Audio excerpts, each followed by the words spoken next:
The rifle felt wrong in her hands. Not heavy, wrong, like holding someone else's breath. Maya stood in the pre-dawn dark of the training grounds, her jaw locked so tight her teeth ached. The bandage wrapped around her chest was too tight. The boots, size 11, borrowed from a dead recruit's locker, pinched at her heels. But none of that mattered. What mattered was staying invisible. Around her, 40 bodies moved through rifle drills, their movements synchronized, mechanical. Soldiers, real ones, the kind with papers and clearance and the kind of privilege that came from being born into a pack that actually wanted them. She wasn't born into anything. She was bought. 3 months ago, Maya had walked into a back alley clinic in Portland with $3,000, money she'd scraped together working overnight shifts at a printing plant, and paid a rogue scientist to suppress her scent, to flatten it, to make her smell like nothing, like no one. The injection burned going in. The doctor, a beta woman with scarred hands and dead eyes, had warned her. Suppressants fade. They always fade. When yours does, the withdrawal will be violent. Your body will scream. Maya had paid her the full amount anyway. She'd been military-bound since she was 7 years old, when her mother died and her father moved them to the outskirts of the Cascade Pack territory. She'd watched soldiers train from the fence line, watched them move with purpose, with belonging. She'd promised herself then that would be her life. Except Omegas weren't soldiers. Omegas were breeders. Omegas were soft things meant to comfort broken alphas and carry their bloodlines. The Cascade Pack had made that clear when she turned 18, and her scent announced what she was. Her father had wept, actually wept, as if she'd disappointed him by existing.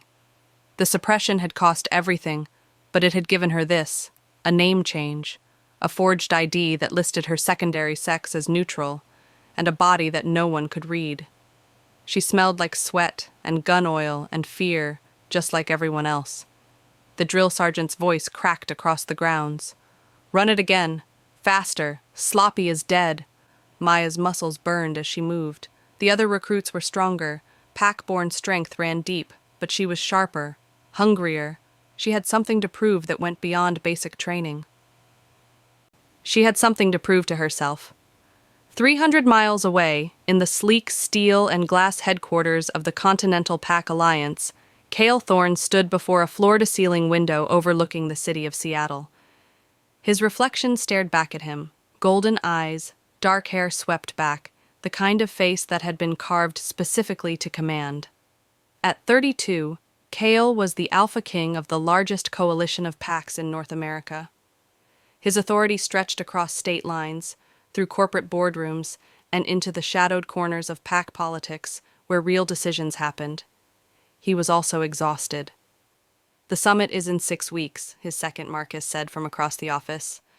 The beta's voice carried the same practiced calm it always did, the voice of someone who'd learned to walk carefully around an alpha who could snap his neck with one hand. "We've confirmed attendance from all regional packs, except one." Kyle didn't turn from the window. "Which one?" "The Cascade, your father's old territory." That word, father, landed like a punch.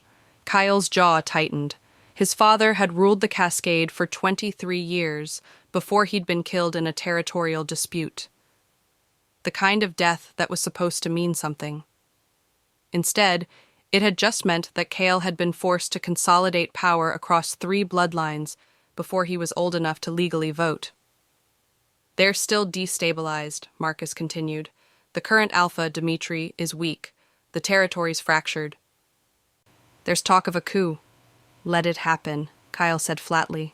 "Sir, if they can't hold their own pack, they don't deserve a seat at the summit." Kyle finally turned. His eyes caught the light, that predatory gold that made even other alphas step back. "Focus on the military initiative. How many soldiers did we recruit this quarter?" 43, all from independent territories, no pack affiliations. They'll be ideal for the border defense program. Cale nodded. The military initiative was his design, his vision, a force that answered to him and him alone, not to fragmented pack politics. Soldiers without packs were soldiers without divided loyalties. They were weapons. He'd spent the last decade building those weapons. I want profiles on all 43, Kale said. Background checks, medical records, everything. And Marcus, I want to know if any of them are hiding something. Enhanced suppressants, false identities, pack spies, anything. You think? I think there are people who want what I've built, and I think they're willing to infiltrate to get it. Kyle moved to his desk, his movements controlled, efficient. Check them all. Marcus nodded and left. Kyle sat alone in the silence of his office. The city sprawled below him, alive and pulsing. Thousands of humans and shifters moving through their days, most of them unaware that the real power structures ran along scent lines, bloodlines, and ancient dominance hierarchies that had nothing to do with law. He'd inherited a fractured empire and made it unbreakable. But unbreakable meant empty. It meant no one could touch him, no one could read him, no one could get close enough to matter. Kyle closed his eyes and breathed. For just a second, he let himself imagine what it would be like to have a mate, someone whose scent would wrap around him like home, someone who wouldn't fear him, someone who'd choose him not because of his power, but in spite of it. The fantasy lasted exactly 3 seconds before he killed it. Mates were a liability. Mates were weakness. His father had had a mate once, before she'd been killed alongside him in that territory dispute. Kyle had learned his lesson early. Love was just another way for someone to destroy you. He opened his eyes and pulled up the file on his recruits. 43 faces stared back at him. One of them, a soldier listed as M. Carter, neutral secondary, from an independent territory in Oregon, had caught his attention in the initial screening. The file was clean. Too clean. Medical records that showed no pack history, no family connections, no scent markers. Kale had learned to read what wasn't there. He stared at the grainy photo of a sharp-jawed recruit with dark hair and careful eyes. "Who are you?" Kale whispered the question to the screen, his fingers hovering over M. Carter's file. The photo was unremarkable, sharp-jawed, dark-haired, the kind of face that disappeared into a crowd. Neutral secondary designation. No pack history, no family markers, no scent data, because neutral secondaries didn't register on the standard alpha sensing protocols. Except something about this recruit made his instincts fire in a way he couldn't rationalize. He pulled up the medical records again. The suppressant markers were there. Standard military issue. The kind every soldier took to level the playing field during training. But the dosage was higher than baseline. Consistent, like someone had been taking suppressants long before joining the program. Kyle's thumb hovered over his phone. One call to the clinic that had processed this recruit's intake physical, and he could know everything. One conversation with Marcus, and they could pull the soldier for questioning. But that would alert whoever had sent this person. Because that was the only explanation that made sense. Someone had planted a spy in his program. Someone was testing his security, testing him. He leaned back in his chair, his golden eyes never leaving the photo. Carter's eyes in the image were careful, guarded, the eyes of someone who'd learned to hide. Kyle understood that look. He'd seen it in his own mirror for the last decade. His phone buzzed, a message from the base commander. Inspection scheduled for 0630 tomorrow. Full recruitment cohort assembled. Kyle smiled. It was thin and cold. If this soldier was real, the inspection would confirm it. If they were hiding something, his presence would flush them out. Alphas could read deception in ways that cameras and paperwork never could. He would walk that line, and he would know. He would smell the truth. The training grounds fell silent at Oros 600 hours. Maya's lungs burned as she waited in the pre-dawn chill. Sweat dripped down her spine, catching under the bandage that flattened her chest. Around her, the other 39 recruits stood at attention, their breathing controlled, their pack-borne endurance making even exhaustion look effortless. She was the only one whose hands were shaking. It wasn't from the physical exertion. It was from the truck that had just pulled into the compound. She'd heard the rumors during the first week, whispers caught in the low tones of alpha soldiers discussing the possibility of an inspection. No names had been spoken directly, but she'd heard them anyway, carried on the breath of someone who'd said it like a prayer and a curse. The Alpha King. The suppressant in her system was holding. It had to be holding. She'd paid too much, sacrificed too much, for it to fail now. The truck doors opened, footsteps, heavy, deliberate, the kind of footsteps that didn't ask permission to exist. A voice cut across the grounds. At ease. The soldiers relaxed fractionally. Not Maya. She stayed rigid, every muscle locked in place. Her eyes fixed on a point somewhere beyond the horizon, because she'd felt it the moment he stepped out of the truck. A scent. Not the polished, cologne-masked version that would come with the inspection. Something underneath. Something that moved through the air like heat lightning. Ancient. Predatory. The kind of scent that made every omega cell in her body scream to turn, to submit, to expose her throat and surrender to the overwhelming pull of it. Her suppressants held firm, the chemical flatness wrapping around her like armor. But it felt thin now, fragile, like tissue paper between her and something that could tear right through. She forced her breathing to steady, in, hold, out, in, hold, out. The scent didn't fade, it deepened as he walked. "I'm Cale Thorne," the voice said. "I run the Continental Alliance. I built this program. I'm here to determine if any of you are worth keeping." Maya's vision narrowed. Her heart hammered against her ribs so hard she thought the soldiers beside her would hear it. Her skin felt electric. Every nerve ending was reaching toward him while her mind screamed at her to step back, to disappear, to become nothing. The footsteps moved down the line, slow, methodical, like a predator choosing which prey to examine more closely. When he reached her position, the world stopped. She couldn't see him, her eyes remained locked forward, but she could feel his presence the way you feel the edge of a cliff before you look down, like standing too close to fire. Like every instinct in her body was trying to lean toward the heat while her rational mind clawed at her chest. "You," he said. Single word, directed at her. Every muscle in her body locked into place. "Name?" His voice was clinical, assessing, the voice of an alpha examining one soldier among many. "Carter, sir," she managed. Her voice came out steady, a miracle she didn't have time to process. "Monsieur Carter." "Where are you from, Carter?" "Independent Territory, Eastern Oregon." The lie came easier than it should have. "No pack affiliation." She sensed him shift, a slight turn of his body. Was he scenting the air? Could he detect the chemical flatness underneath? Or worse, could he smell what the suppressants were supposed to hide? "You're afraid," he said. It wasn't a question. It was a statement spoken with the certainty of an alpha who'd spent 32 years reading the truth beneath lies. "I'm focused, sir," she said.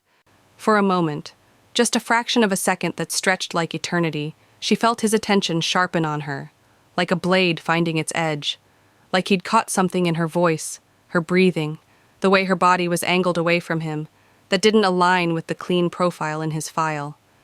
Then his footsteps moved past her.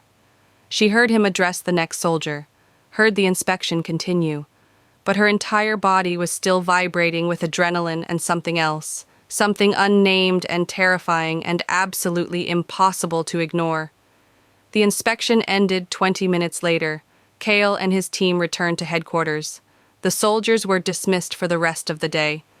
Maya waited until she was certain no one was watching, then walked toward the barracks. Her hands were still shaking. Her scent was still screaming in ways the suppressants couldn't fully contain. She made it to her bunk, the small corner space she'd claimed on day one, away from the others, and sat on the edge of the mattress. The suppressant was rated for another month. The rogue doctor had been specific about that timeline. But as Maya pressed her palm to her chest and felt her heart still hammering beneath the binding, she understood something fundamental. The suppressant hadn't failed. Kyle's presence had just been strong enough that it didn't matter, and that was a problem she had no way of solving. Maya's fingers dug into the thin mattress. The barracks around her were emptying, soldiers heading to the commissary, to the gym, to anywhere but the confined spaces where breath echoed too loud and thoughts became visible. She stayed motionless on her bunk, staring at nothing, her body a map of contradictions. Her heart was still racing, her skin was still electric. The suppressant was supposed to be holding, the chemical flatness wrapping around her like armor. But underneath, something was fracturing. She needed to move, needed to do something ordinary, needed to prove to herself that the last 20 minutes hadn't just torn through every carefully constructed wall she'd built in the last 3 months. Maya pushed off the mattress and headed for the training facilities. The weight room was mostly empty at this hour. Soldiers were either eating or sleeping, maximizing recovery time. She needed the weights, needed the burn of muscle against bone, the clarity that came from pushing her body to its limits. She loaded the barbell with practiced precision. 45 pounds on each side, light enough that she could move fast, heavy enough to demand focus. The first rep came easy, the second. By the 10th, her muscles were screaming and her mind had narrowed to the single point of the bar rising and falling. This was what she'd trained for. This was what made sense. The military didn't care about scent or secondary sex or the invisible hierarchies that governed pack life. The military cared about strength, about discipline, about who could push harder when everything was breaking. "You lift like you're angry at the weight," Maya's hands jerked. The barbell clattered as she racked it, her body moving on pure instinct before her mind caught up. The soldier standing in the doorway was tall, broad-shouldered, with the kind of relaxed confidence that came from being pack-born and knowing exactly where you stood in the hierarchy. His name was Devon. He'd been in her cohort since day one, and unlike most of the others, he hadn't tried to establish dominance over her or test her boundaries. He'd mostly left her alone, which meant he was either smart enough to recognize her as a threat, or he'd decided she was beneath notice. Either way, his presence right now felt dangerous. "Just working," Maya said, turning back to the barbell. "Yeah, I noticed." Devon moved further into the weight room. "You've been different since the inspection. Tighter, like something's wound up inside you." Maya's hands paused on the bar. She didn't turn around. "The Alpha King was intense," Devon continued, his voice conversational in a way that made her skin crawl. "Did he say something to you? During the inspection?" "No," Maya said. She loaded another plate onto the barbell. "He asked my name. He asked all of us our names. Then we have nothing to talk about." She could feel him shift his weight. The barracks had gone quiet around them. The other soldiers either hadn't returned yet, or were deliberately staying out of this conversation. Pack instinct. They could sense something was happening, some kind of interaction that existed beneath the surface of normal soldier dynamics. "You know what I think?" Devon said. "I think you're not what you're pretending to be." Maya's hands went still. "What do you mean?" "I mean that suppressants smell a certain way. They all smell the same, but yours..." He stepped closer. "Yours smell desperate. Like whatever they're hiding is fighting to get out." Her body moved before she could think. She spun around, her hand coming up in a defensive posture that was pure instinct, pure omega biology, recognizing a threat to her concealment. Devon's eyes widened, not from the movement, but from her reaction, from the way her body had responded without the filter of her carefully constructed persona. "I don't know what you're talking about," Maya said flatly. "Right." Devon's expression shifted. He wasn't hostile, but he wasn't friendly either. He was assessing. "You're hiding something. I don't know what it is, and I don't care. But the Alpha King, he's going to figure it out. That's what he does. He finds what doesn't fit." "Then I'll make sure I fit," Maya said. "You can't." Devon moved toward the equipment rack. "Not after today. I saw the way he looked at you, like you were a puzzle he couldn't solve. Alphas like that. They obsess. They tear things apart until they understand. And when he figures out what you are, he won't figure it out. He will." Devon selected a weight and began his own routine. Because whatever's underneath that suppressant, it called to him. I could feel it. Every alpha on that ground could feel it. And the strongest one of all is never going to stop looking. The words hit like a physical force. Maya's chest tightened. She wanted to deny it, wanted to argue that Devon was wrong, that Kyle had moved past her, that she was just one recruit among dozens. But the truth was worse. She didn't know.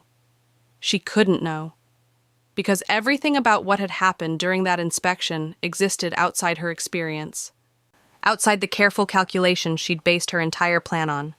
She'd accounted for physical strength, for discipline, for the possibility of being discovered through careless mistakes or emotional weakness. She hadn't accounted for this, for the way her body had responded to his presence, for the way the suppressants had suddenly felt like nothing, for the possibility that he might look at her again and see through everything. Maya abandoned the weights. She grabbed her towel and headed out of the gym, her mind racing through scenarios that all ended the same way. Discovery, exposure, expulsion from the one place she'd ever felt like she belonged. The sun was setting now, painting the compound in shades of amber and shadow. She walked the perimeter, keeping to the edges where cameras had blind spots and soldiers didn't typically patrol. Her hand drifted to her chest, to the suppressant patch hidden under her shirt. The chemical flatness was supposed to last until her next dose in 3 weeks. But Kyle's presence had accelerated something, had triggered a response that was eating through the medication faster than it should. She could feel it happening, the edges of her true scent beginning to leak through the chemical mask. How long before he noticed? How long before the next time he was near her, the suppressants had faded enough that the truth became undeniable? Her phone buzzed. A message from an unknown number. New assignments posted. Check the training schedule board. Maya's stomach dropped. New assignments meant new pairings, new positions, new proximity markers. She walked back to the barracks and pushed through the doors. The assignment board was posted by the entrance. She scanned it quickly, her eyes catching on the words before her brain had fully processed them. Advanced Combat Training. One-on-one instruction instructor. A. Thorne. Continental Alliance. Recruit. M. Carter start. Date. 0600 hours. Tomorrow. The world tilted. Tomorrow. She had less than 12 hours before she was alone with him again. Before, whatever was happening between her body and his presence became impossible to hide. Maya's eyes stayed on those words long after the rest of the board had blurred into meaningless text. Her hands were shaking again. Everything was shaking. She turned away from the board and walked back to her bunk with mechanical precision. The barracks were filling now, soldiers returning from dinner, from evening drills, from the routines that structured their lives. No one looked at her. No one asked questions. She was the invisible one, the unremarkable soldier who kept to herself and excelled in ways that didn't demand attention. Except now, she was very visible to the one person who could destroy everything. Maya lay on her bunk, fully clothed, staring at the ceiling. The suppression patch itched against her skin. She'd checked it an hour ago.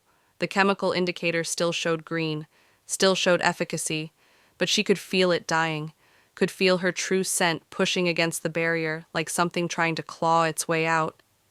She needed more suppressants. She needed to contact the rogue doctor and arrange an emergency dose, but that would take time. That would require leaving the base, and she had less than 12 hours. Her eyes closed. She tried to run through combat scenarios, the kind of training she'd been preparing for since she arrived. One-on-one instruction with an alpha, standard protocol, controlled environment, professional boundaries. Except nothing about today had felt controlled or professional or bounded. Her skin was still electric from his presence. Her body was still reaching for something she couldn't afford to acknowledge. Sleep didn't come. The 0530 hours arrived like a blade. Maya showered in the darkness, changed into fresh training clothes, and made her way to the advanced combat facility before dawn had fully broken. The gym was empty, just her and the mats and the heavy bags suspended in the corner. She needed to calm herself, needed to find the cold certainty that had sustained her through the last 3 months. She moved through combat forms, her body finding the familiar rhythms, punch, pivot, block. The movements were precise, learned, built from hours of drilling against resistance and expectation. Her muscles knew what to do even when her mind was fragmenting. The facility door opened at 0555. Kyle stepped through and the air pressure in the room shifted. He was dressed in training gear, black tactical pants and a fitted shirt that showed the architecture of his shoulders, his arms, the kind of physical power that didn't come from the gym but from being pack-born and alpha. His dark hair was damp, like he'd already been through his own morning routine. His golden eyes found her immediately. "Carter," he said. His voice carried no inflection, no emotion, just acknowledgement. "You're early." "Wanted to warm up," Maya said. She kept her distance, maintained the 6 feet of space between them that felt like a buffer against everything her body was screaming to do. "Good." Kyle moved to the center of the mat. "Combat training isn't about strength with you. You have enough of that for someone your size. This is about reading your opponent, understanding their patterns, knowing when they're about to break." He gestured for her to move closer. Maya hesitated. Every instinct in her body was rejecting the command. Getting closer to him was the exact opposite of what her survival depended on. She stepped forward anyway. "The problem with most soldiers," Kyle continued, "is that they fight like they're trying to prove something, like dominance is the only language they understand. That works until they meet someone stronger, someone faster, someone who doesn't need to prove anything." He was circling her now, his movements fluid, predatory, not threatening, not yet, just assessing. "Show me your stance," he said. Maya shifted her weight, moved into a defensive posture. Her hands came up, her knees bent, her body balanced. Kyle watched. Then, without warning, he moved. It wasn't a full attack, just a quick step forward and a mock strike aimed at her shoulder, the kind of thing that should have been easy to block. But his proximity, his actual physical closeness, broke her concentration. His scent hit her like a physical force, cedar and smoke and something raw that made her skin flush hot. Her reaction time was fractionally too slow. His hand made contact, not with force, but with a touch that was almost gentle, and it was enough to make her entire body respond. She pulled back, her breath coming short and sharp. "Again," Kyle said. This time she was ready for the proximity. She moved through the block, her technique clean, her execution precise. But the moment his arm came into contact with hers, the brush of skin against fabric, her body lit up like lightning had struck her. Her hand jerked away, not from pain, from something else entirely. Kale paused. His golden eyes narrowed slightly. "Your reactions are inconsistent," he said. "You're flinching from contact. That's a vulnerability. In actual combat, that hesitation gets you killed." "I'm not hesitating," Maya said. "You are." He moved past her, creating distance. "And you're breathing wrong. You're holding your breath when I get close. That limits your options. That makes you predictable." He was right. She knew he was right. But asking her to breathe normally while he was in proximity was asking her to defy everything her body was doing on a cellular level. "Again," he said. "This time focus on breathing, through the nose, steady rhythm. Don't let proximity break your form." They went through the sequence again, and again. Each repetition brought him closer. Each touch lasted fractionally longer than the last one. It was deliberate. Maya was certain of it now. He wasn't just teaching her combat technique, he was testing something, watching how her body responded to his presence, noting the ways she flinched and recovered and flinched again. On the 7th repetition, when he made contact with her arm, Maya made a mistake. She inhaled. It was automatic, just a breath. But in that breath, she pulled in his scent directly. Let it flood through her nose and down into her lungs, and her body responded in a way that couldn't be hidden. Her pupils dilated, her skin flushed, her breath hitched. For one eternal second, everything stopped. Kale's hand remained on her arm, his fingers warm against her skin. His eyes were locked on her face, and she watched understanding begin to move through them like a predator recognizing prey. "Your scent," he said quietly. "It's changing." It wasn't a question. I don't know what you mean, Maya said, but her voice was shaking now. The suppressant couldn't hide the tremor anymore. Yes, you do. He didn't release her arm. His grip wasn't painful, but it was absolute, immovable. I've been trying to place it since the inspection. That chemical flatness, that careful distance you maintain.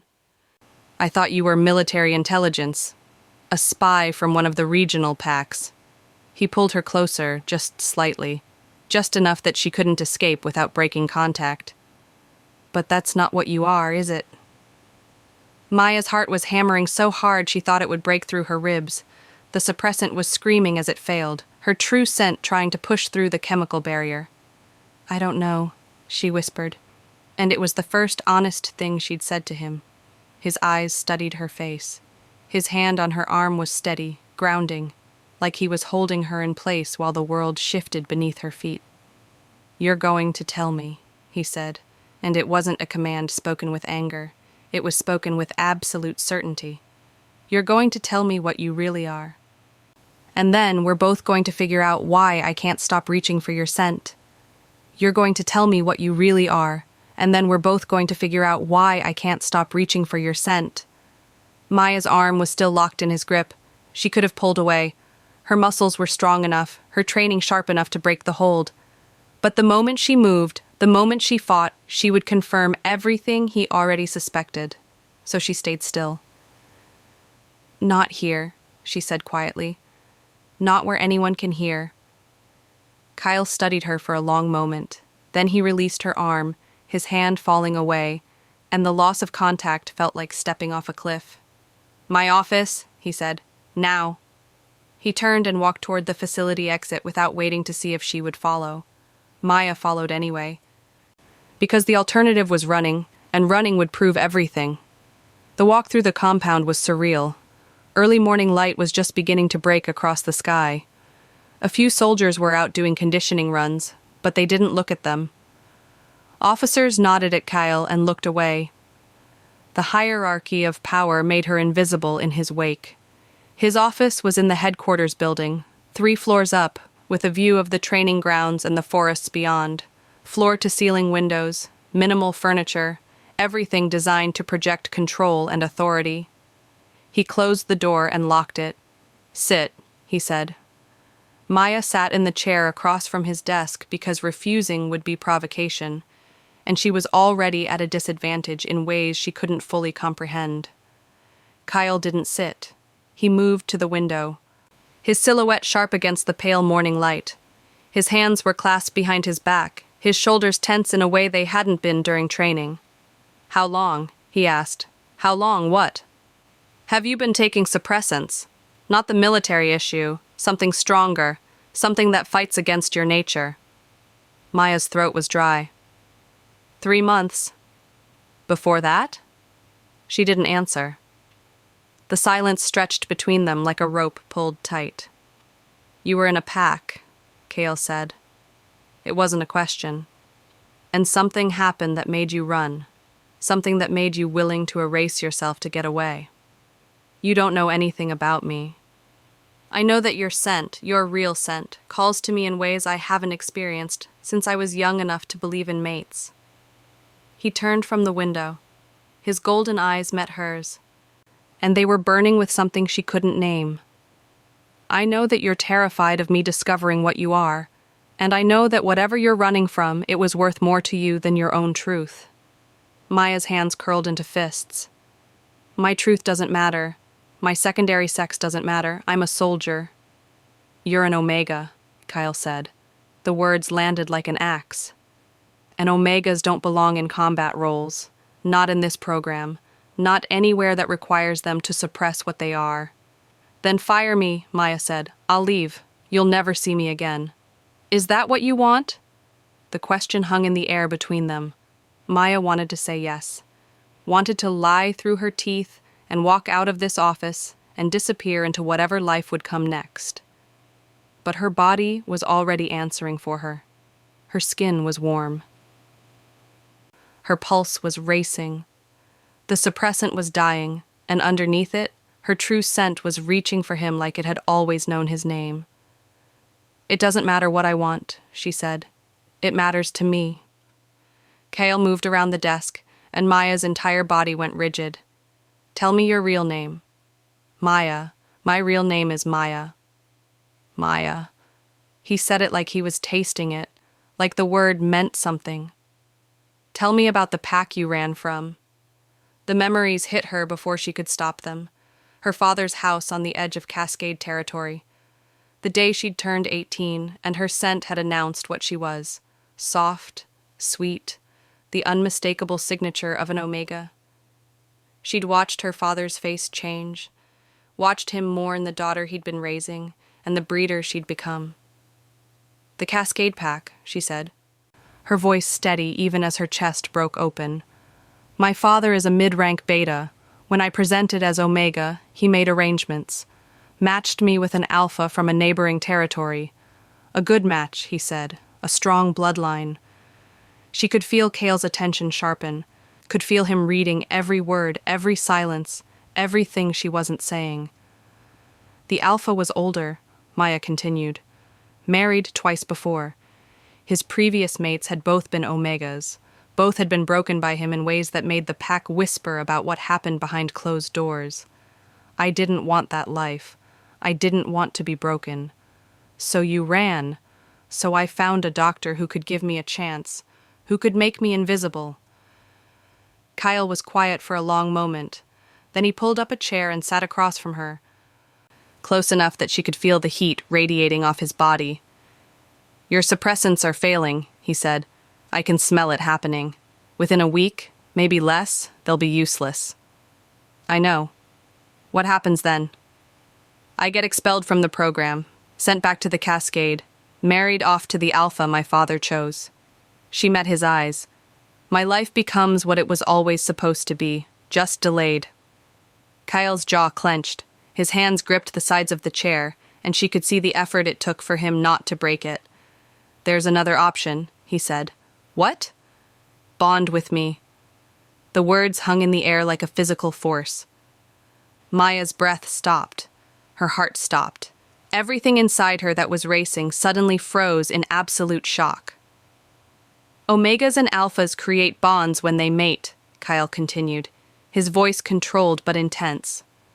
It's permanent, biological. Your scent would integrate with mine. Your secondary sex would be protected under my status. No other alpha could claim you. No pack could force you into anything. You're asking me to... I'm asking you to choose, he said. Not because I'm your mate. Not because fate or biology dictates it. I'm asking you to choose because I want to know what you taste like when you're not running. I want to know what your scent smells like when you're not afraid. I want to know if this pull between us is real or if it's just the suppressants dying and making us both desperate. Maya's entire body was shaking. You don't know me. You don't know anything about me except that I lied to get into your program. Then let me know you. He reached out, his hand stopping just short of her face, giving her space to pull away. Let me know all of it. Your fear, your rage, your hope. Everything you've been trying to erase. His hand hung in the air between them, a question and an offer and a threat all at once. Maya stared at it, stared at him, felt the suppressant dying in her system, felt her true scent beginning to rise like something waking from a long sleep, felt her entire carefully constructed plan collapsing into rubble. If I do this, she whispered, if I let the suppressants fail and let you see what I really am, I can never go back. I can never pretend to be invisible again. No, Kale said. You can't. Her hand moved on its own. Her fingers brushed against his, and the moment they made contact, the entire world shifted. It wasn't pain. It wasn't the violent collision of two forces that she'd feared. It was recognition. Her skin knew his skin. Her cells knew his cells. The suppressant shattered like glass at the contact, and her true scent rose from her body like breath released after drowning. Kyle's hand closed around hers, drawing her forward. His eyes were burning, not with anger, but with something ancient and primal that lived beneath civilized language. Easy, he whispered. Just breathe. But breathing was impossible. Everything was impossible. Her body was melting into something she didn't recognize, something soft and open, and terrifyingly vulnerable. His other hand came up, his fingers brushing against her jaw, tilting her face toward his. She could see the struggle in him now, the effort it took to move slowly when every instinct in his body was demanding speed. "I won't hurt you," he said. "You might," Maya whispered. "I might hurt you. I don't know how to do this. I don't know how to be this. You don't have to know." His thumb traced the line of her cheekbone. "Your body knows. Trust it." He lowered his head, and Maya realized what he was about to do a fraction of a second before it happened. She should have pulled away, should have told him to stop, should have done something to maintain the boundary between them. Instead, she tipped her face up and let him close the distance. His lips met hers, and it was like coming home to a place she'd never been. His mouth was warm and firm and tasted like cedar and smoke and promise. There was no hunger in it, no demand, just a slow exploration that felt like he was mapping the landscape of her, learning her borders, respecting the fragility of what she'd just allowed him to touch. Maya's hands came up, gripping his shirt, pulling herself closer.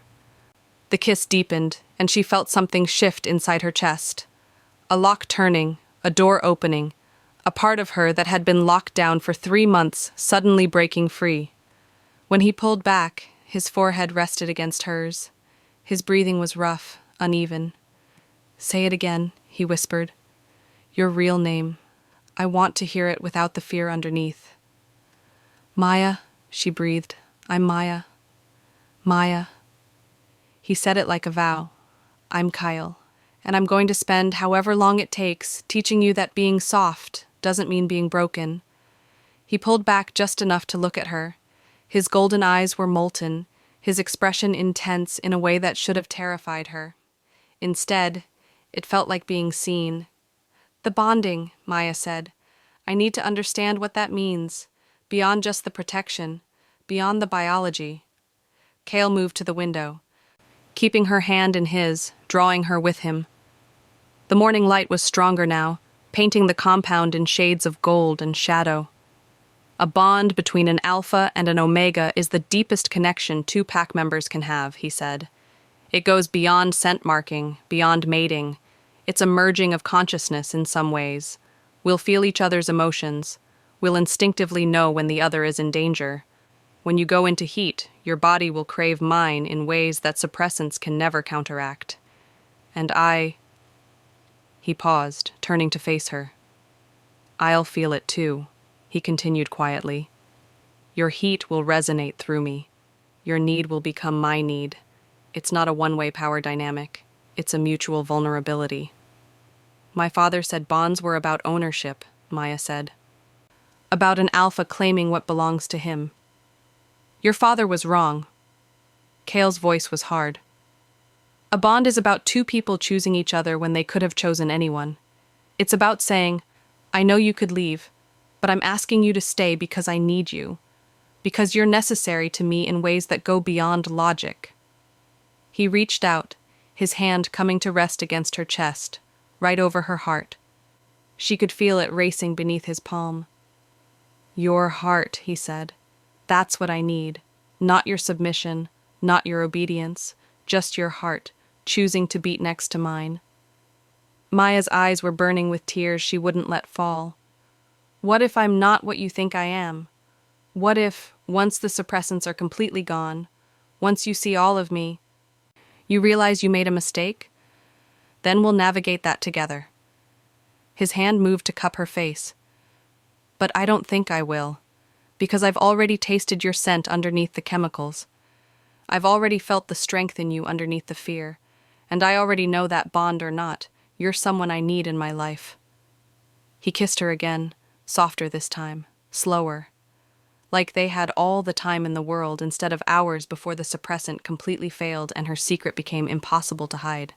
When he pulled back, he kept his forehead against hers. "We'll make an announcement," he said. "To the program, to the packs, to everyone. You're bonding with the Alpha King. That's protection that goes beyond anything else I could offer you." "It's also going to make enemies," Maya said. "Other Omegas who wanted the position. Other Alphas who see it as a threat to the hierarchy." "Yes," Kyle said, But they're going to be enemies you face standing next to me, not running from me, and that makes all the difference. Maya pulled back enough to look at him. His face was illuminated by the morning light, and she could see the weight of leadership in the lines around his eyes, the exhaustion of power in the set of his shoulders. "Why?" she asked.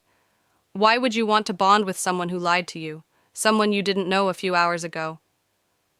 Kyle was quiet for a long moment. When he spoke, his voice was rough with honesty. "Because 3 months ago, I stopped believing that fate was real," he said. "I believed in strategy and power and control, and then you walked into my program wrapped in lies and desperation, and the moment I got close enough to scent you, something in me woke up that I'd thought was dead. You called to the part of me that's tired of being invincible, that's tired of being alone." He ran his hand down her arm, linking their fingers together. "And because," he continued, "I can feel it. The bond trying to form between us. Not because you're Omega and I'm Alpha and biology demands it, but because on some level deeper than biology, your spirit is calling to mine, asking if I'm strong enough to hold something beautiful without destroying it." "Are you?" Maya whispered. "I'm going to have to be," Kale said, "because I'm not letting you go." The words hung in the air like a promise, like a threat, like something inevitable that neither of them could stop. Maya wanted to believe him, wanted to sink into the certainty of his voice, the warmth of his hand in hers, the way his presence felt like shelter after months of running. But something in her remained fractured, something that had learned not to trust words. A knock at the office door shattered the moment. Both of them went still. Kale's hand remained locked in hers, but his entire body shifted, from intimate to commanding in the space of a breath. "Come in," he called. Marcus entered, the beta's face carefully neutral until his eyes caught the sight of them standing together by the window, hands linked. His expression shifted through surprise, calculation, and then something that looked like understanding. "Sir," Marcus said carefully, "we have a situation." Kale didn't release Maya's hand. "Explain." "The Cascade Pack contacted us directly. They're demanding the return of a missing Omega. They claim she's been kidnapped. They're threatening to pull all their soldiers from the Continental Alliance if she isn't returned within 48 hours. The air in the room changed. Maya felt it, the shift in pressure, the way Kyle's hand tightened around hers, the subtle predatory shift in his posture. "They named her?" Kyle asked. "No, just said an Omega matching her description was last seen in Portland 3 months ago. Said she's unstable, dangerous. They want her back for her own protection." Maya's chest constricted. Her father. It had to be. Dimitri, the weak alpha of the Cascade Pack, would have contacted the Alpha King the moment her disappearance became undeniable, would have spun the story into something that made her the victim and him the concerned guardian. "Did they say what they intend to do with her?" Kale's voice was calm, but there was an edge underneath that made Marcus take a small step back. "Sir, I think you should know." Marcus paused, his eyes darting to Maya, then back to Kale. "There are rumors among the soldiers, about Carter, about the fact that you've been conducting one-on-one training, about the possibility that she might not be what her file claims." It happened so fast Maya almost missed it, the moment when trust became uncertainty, when Kale's expression shifted from intimate to analytical. "Leave us," he said to Marcus. The beta left without another word, closing the door with careful precision. Kale released Maya's hand and stepped away from her. The distance between them suddenly felt like an abyss. "You knew," he said. "It wasn't a question." "I suspected," Maya said, "but I didn't know for certain." "My father would have filed the report the moment—" "How long?" "What? How long did you plan to hide this from me? How long were you going to let me believe you were running from a personal situation instead of from a pack demand?" "Because it doesn't matter," Maya said, and the words came out harder than she intended. "Whether I was running from my father or from a forced bond, the reason I left is the same. I wanted a choice. And you were going to get that choice by lying to me." Kyle moved back to his desk, putting the physical barrier between them. By infiltrating my program under false pretenses, by letting me touch you while you were concealing the fact that an entire pack might be searching for you. You're right, Maya said. You're right, and I'm sorry, but I'm standing here now telling you the truth. I'm telling you that my father doesn't own me, the Cascade doesn't own me, and I'm choosing you. You're choosing me because you're afraid, Kale said, and his voice was colder now, clinical. The voice of an alpha assessing strategy instead of a man speaking to someone he'd just promised to protect. You're choosing me because I'm powerful enough to stand against the Cascade, because bonding with me protects you legally and politically. That's not a choice. That's survival. That's not fair, Maya said. You know that's not fair. What's not fair is that I'm standing here wondering if anything you've told me is real, if your response to me is genuine, or if it's the scent of a potential alpha mate triggering biological responses you can't control. He looked at her directly, and his eyes were no longer molten. They were cold. How do I know you're not exactly what your father said? Unstable, dangerous, a liability who's learned to manipulate alpha instinct. The words landed like physical blows. Maya felt her entire body recoil from them, felt something inside her begin to break in ways that had nothing to do with the suppressants. Because I'm standing here, she said quietly, despite everything, despite the fear and the uncertainty, and the fact that you just proved to me that trust is a weapon. I'm still here. That has to mean something. It means you don't have anywhere else to go. She heard the words, understood them, felt them slice through the fragile thing that had begun to form between them. Is that what you believe? She asked. Cale was quiet for a long moment. When he spoke, his voice was rough. I believe that bonding is permanent, he said. And I believe that I just offered my life, my protection, my consciousness itself, to someone I met 3 days ago. Someone who lied to me, someone whose father is threatening to destabilize the entire Continental Alliance if I don't return her. So what are you saying? I'm saying that I need to think about the political implications, about what honoring a bond to you would cost me, about whether my judgment is compromised because every time I'm near you, my alpha is screaming that you're mine. Maya's hands curled into fists. You're going to send me back, to the Cascade, to the alpha my father chose. I'm saying I need to consider all the options. That's the same thing. Cale's expression didn't change, but she saw something flicker behind his eyes. Guilt, maybe.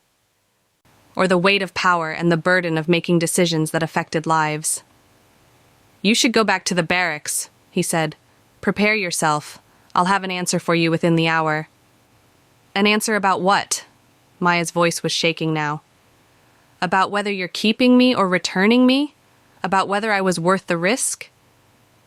About whether I'm strong enough to love you without letting that love destroy everything I've built, Cale said, because that's what bonding with you would mean. It would mean choosing you over strategy, over politics, over the careful balance I've maintained for a decade. He turned away from her, moving back to the window. His reflection stared back at him from the glass, a man carved from power and loneliness, caught between what he wanted and what his world demanded. Go, he said quietly. Maya left. There was nothing else to do. She walked out of his office with her head high and her hands shaking, and she didn't let herself break until she'd made it back to the barracks and locked herself in her bunk. The suppressant was completely gone now. Her true scent rose from her skin like a prayer or a curse, and underneath it, she could feel the bond trying to form, incomplete, fractured, pulling at her from the direction of Cale's office like a chain being wound around her heart. He was afraid, and fear made even strong men dangerous. Maya lay on her bunk, staring at the ceiling, her entire body vibrating with the sensation of an incomplete bond. It was like having a limb partially severed, still attached, still present, but screaming with the agony of being torn. The other soldiers didn't approach her. They could smell it now, her true scent, raw and unfiltered, flooding the barracks with the unmistakable signature of an Omega in distress. Pack instinct kept them at a distance. Even Devon, who had sensed her deception days ago, stayed in his corner of the room. Time moved strangely. Minutes felt like hours. The light shifted across the ceiling from pale morning gold to harsh afternoon white. Her phone remained silent. No message from Cale. No word on what he'd decided. At 14:30 hours, an officer appeared in the barracks doorway. "Carter," he said, "the Alpha King requests your presence, immediately." Maya's entire body tensed. She pushed off the bunk and followed the officer without speaking, without thinking, because thinking would require her to consider the possibility that this was the moment everything ended. The walk to headquarters felt both eternal and instantaneous. She was hyper-aware of her scent now, the way it hung around her like a flag, announcing to everyone she passed that something was broken inside her. Cale's office door was closed. The officer knocked and left without waiting for a response. "Come in," Cale's voice called. He was behind his desk again, but this time he stood when she entered. His expression was unreadable, the carefully controlled mask of an Alpha King who had made a decision and would enforce it regardless of personal cost. "Sit," he said. Maya sat in the chair across from him, the same chair she'd occupied that morning when her entire world had shifted. It felt like a lifetime ago. "I've spent the last 3 hours in communication with the Cascade Pack," Cale began. His voice was formal, clinical. "Your father, Dmitri, is requesting your return. He's threatening to withdraw all Cascade soldiers from the Continental Alliance if you remain here. That's approximately 200 trained combatants and significant diplomatic leverage." Maya's hands curled into fists. And I told him no." The words hung in the air like a physical force. Maya's breath caught in her throat. "I told him," Cale continued, "that you're under my protection now. That any attempt to reclaim you would be considered an act of aggression against the Continental Alliance, and that if he escalates this situation, I will personally dismantle the Cascade Pack structure and rebuild it under leadership that understands how to treat Omegas with the respect they deserve." "Kyle, I'm not finished." He moved around the desk, positioning himself to the side rather than directly in front of her. A small gesture, but it created space. Safety. "I also told him that you're bonding with me, that as my mate, you're no longer property of the Cascade, and that he'll never see you again unless you choose to let him." Maya couldn't breathe, couldn't think, couldn't process the fact that he'd done exactly what he'd questioned, chosen her over strategy, over politics, over the careful balance he'd maintained. "Why?" she whispered. Cale was quiet for a long moment. When he spoke, his voice was rough with honesty in a way it hadn't been that morning. "Because I spent 3 hours trying to convince myself that you were a liability," he said. "Trying to convince myself that the fear I felt when Marcus told me about the Cascade was rational, that my hesitation was justified. That protecting myself was more important than protecting you." He moved closer, his movements slow, giving her time to pull away if she wanted to. "But the truth is," he continued, "I felt the bond fracturing when I pulled away from you. I felt it the moment I told you to leave, and it hurt in a way that made me understand something I'd spent a decade avoiding." "What?" Maya asked. "That strength isn't about maintaining control over everything around you," he said. "It's about being strong enough to surrender, to let someone else matter, to risk everything because the alternative, a life where I never feel what you made me feel, is worse than any political consequence." He stopped in front of her, and Maya could see the exhaustion in him now, the weight of the decision he'd made, the cost of choosing love over safety. "I'm bonding with you," Kyle said, "not because you're Omega and I'm Alpha and biology demands it, not because you're a political strategy or a way to consolidate power. I'm bonding with you because when you walked out of my office this morning, I realized that losing you would destroy me in ways that losing the Continental Alliance never could." Maya stood without thinking about it. She closed the distance between them and reached up, her hands gripping the front of his shirt. "You scared me," she said, "when you questioned whether I was real, when you made me wonder if you were going to send me back." "I know," Kale said. And I'm sorry. I was scared too. I'm still scared. I'm terrified that one day you're going to wake up and realize that bonding with an alpha king isn't worth the isolation that comes with it. That the pressure of my world will break you the way the cascade tried to. Then we'll break together, Maya said, and we'll figure out how to put the pieces back. She pulled him closer, and when their lips met this time, it was different. There was no hesitation, no question, no fear underneath the kiss. Just two people choosing each other in full awareness of what that choice would cost. When he pulled back, Kyle rested his forehead against hers. The bonding ceremony, he said. It needs to happen soon, before your father escalates, before anyone can claim you or challenge the bond. How soon? Maya asked. Tonight, the lunar eclipse. It's traditional for Alpha-Omega bonding.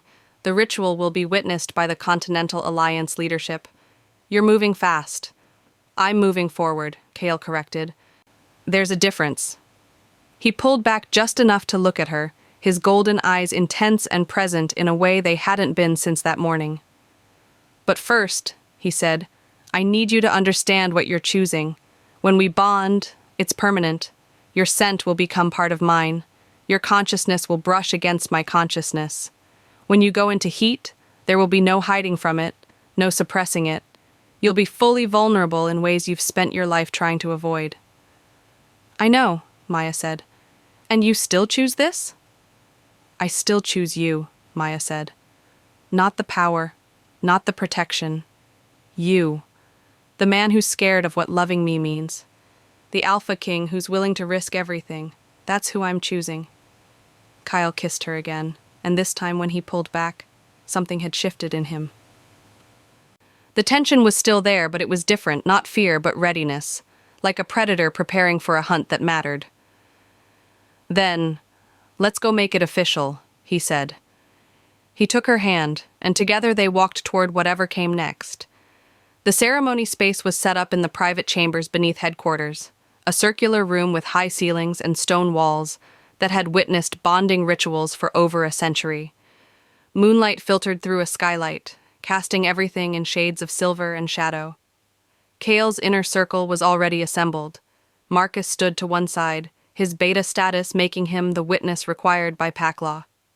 Two other alphas from allied territories were present, along with a pack elder whose role was to speak the binding words that would make the bond legal and irrevocable. Maya stood in the center of the space, still wearing her training clothes, her true scent flooding the room unmasked and honest. Kyle approached her from the opposite side, his movements deliberate, present. The elder stepped forward, her ancient voice carrying the weight of centuries. An alpha and an omega stand before us, she said, not bound by fate, not forced by circumstance, but choosing to intertwine their lives despite the cost. This is the rarest kind of bonding. This is love made visible. She looked at Kale. Do you stand here as alpha, willing to surrender your solitude?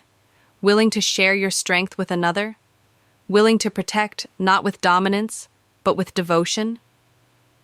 I do, Kyle said. His voice was steady, certain. The elder turned to Maya. Do you stand here as Omega, willing to release your fear? Willing to trust not blindly, but consciously? Willing to build something new with an alpha who has chosen to become more than his title? Maya's throat was tight, but her voice was clear. I do. Then mark each other, the elder said, not with possession, with promise. Kyle moved toward her, his movements slow, reverent. He reached out and gently pushed her training shirt down, exposing the curve where her neck met her shoulder, the sensitive spot where an alpha's mark would settle. His eyes met hers, asking one final question. Maya nodded. He lowered his head, and his teeth found the junction of her neck and shoulder. The bite wasn't violent. It was precise, purposeful, a claiming that was also a gift. She felt the mark settle into her skin, felt her body respond with a flood of heat and recognition and absolute rightness. Then she did the same to him. Her teeth finding the mark on his shoulder, biting down, tasting cedar and smoke and the complex scent that meant home. The moment the marks connected, something shifted in both of them. It was like two frequencies aligning, two pieces of a puzzle sliding together, two souls recognizing that they'd been searching for this exact moment. Maya could feel him, not his thoughts, it wasn't telepathy, but his presence, his emotion, the deep, bone-deep contentment mixed with the lingering echo of his fear, now transformed into something else, into commitment, into the willingness to carry both of their weights, and he could feel her, her relief, her joy, her gratitude that he'd chosen her, her knowledge that this bond would hurt sometimes, that real connection always did, but that the alternative, a life lived separate and alone, was worse. The marks glowed faintly in the moonlight, golden light radiating from where their teeth had broken skin, pack magic, bonding magic, the physical manifestation of their choice. The assembled alphas and witnesses began to chant, an ancient sound that vibrated through the stone and through both of them. It wasn't about celebration, it was about acknowledgement, about witnessing the moment when two people stopped running and chose to stand still together.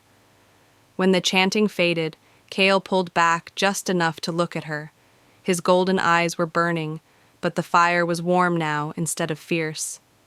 "Hello, mate," he whispered. "Hello," Maya whispered back. The elder stepped forward again. "It is done. The bond is sealed. The marks will fade, but the connection will remain. These two are now one pack, one unit. One heart divided between two bodies. Let no one seek to separate them. Let no territory claim dominion over them. They belong only to each other." Hours later, after the witnesses had left and the formal declarations had been made to the Continental Alliance leadership, Maya stood on a private balcony overlooking the forest beyond the compound. The eclipse was fading now, the moon beginning to release the sun. Her neck ached in a good way. The mark Cale had left was already starting to fade, as the elder had promised, but the connection remained. Constant, reassuring, like a second heartbeat thrumming just beneath her awareness. She could feel Cale before he appeared, his presence announced by the shifting of the air and the sound of his footsteps. He wrapped a blanket around her shoulders and stood beside her, not touching, but close enough that she could feel his warmth. "Your father sent a message," he said quietly. Maya's body went rigid. "He's withdrawing the cascade from the Alliance," Cale continued. "He's also dissolving your bonding contract with the Alpha he'd chosen for you. Publicly. It was humiliation he couldn't avoid once the mark became visible." "He'll retaliate," Maya said. "Against you. Against the Alliance." "Probably," Cale acknowledged. "But that's not your responsibility. That's not your weight to carry anymore." Maya turned to face him. In the pre-dawn light, he looked almost vulnerable, exhausted, raw, real in a way that the Alpha King persona never allowed. "What are you thinking?" he asked. "That I'm terrified," Maya said.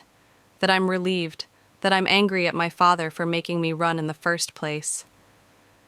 That I'm grateful you were strong enough to catch me when I did.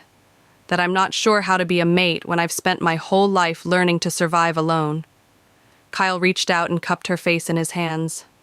"You don't have to know how," he said. "We're going to learn together. There will be days when you hate me. Days when the bond feels like a chain instead of a choice. Days when you question whether you made the right decision." "And?" Maya asked. "And I'll be there for all of it," Kyle said. "Not to fix it, not to make it better, just to be there, to feel what you feel, to carry what you carry, to remind you that being soft doesn't make you weak, and being loved doesn't make you owned." Maya leaned into his hands, breathing in his scent. It was different now. She could smell herself underneath it. Their scents woven together in a way that was impossible to separate. "I want to ask you something," she said, "and I need you to be honest." "Always," Kyle said. "Do you regret it? Do you wish you'd made a different choice? Made the politically smart move instead of the emotionally right one?" Kyle was quiet for a long moment. Then he dropped his hands and pulled her against his chest, his arms wrapping around her in a way that felt like both armor and surrender. "Every day," he said, I'm going to face pressure to claim I made a mistake, pressure to dissolve the bond for the sake of politics. And every day the answer is going to be no. Not because I'm naive about what this will cost us, but because the cost of losing you would be infinitely higher. He pulled back just enough to look at her. I don't regret it, he said. I won't regret it, but I want you to know that this is going to be hard. Bonding with me means stepping into a role that will demand everything from you. It means facing pack politics and territorial disputes and every alpha who sees our bond as a threat. It means learning to navigate power in ways that your time in the military never prepared you for. I know, Maya said, but I've already learned how to survive the hard things. I've already learned how to pretend to be someone I'm not, how to carry fear and keep moving. This, being truly seen, being truly loved, this is the harder thing. But it's worth it. Cale kissed her then, soft and deep and absolute. When he pulled back, his expression had shifted. The weight was still there, but it was different now. Not the burden of leadership carried alone, but the weight of partnership. Of someone else mattering as much as his own survival. Your father, he said quietly, will probably try to contact you. He'll probably say things designed to make you doubt what you've done. He'll probably claim he was protecting you, that he had your best interests at heart. And I probably won't believe him, Maya said. But I'll listen, because he's still my father, and some part of me will always be the 7-year-old girl who needed him to tell her she was worth loving. That's wise, Kyle said. That's the kind of wisdom that comes from having to be strong too young. They stood together as the dawn broke fully, the eclipse complete, the sun rising on a new day. Maya could feel the bond settling into her bones now, becoming less like a new wound and more like a part of her that had always been there, just waiting to be acknowledged. What happens now? She asked. Now, Kyle said, we figure out how to build something real. Not just a bonded pair, not just a political alliance, an actual partnership. A life where you get to be a soldier and a mate and yourself all at the same time. That sounds impossible, Maya said. It probably is, Kyle agreed. But we'll do it anyway. He took her hand and led her back inside, toward the rest of their lives, toward the difficult conversations and the political fallout and the work of building trust across the scars that both of them carried. But also toward something deeper, toward a future where Maya didn't have to hide who she was, toward a present where Cale didn't have to carry his leadership alone, toward a bond that was fragile and precious and real in all the ways that mattered. The mark on Maya's neck would fade completely within days, but the connection would remain, constant, breathing, alive, a reminder that she had chosen this, that she had chosen him, that sometimes the bravest thing an Omega could do was stop running and let herself be found. The story concludes.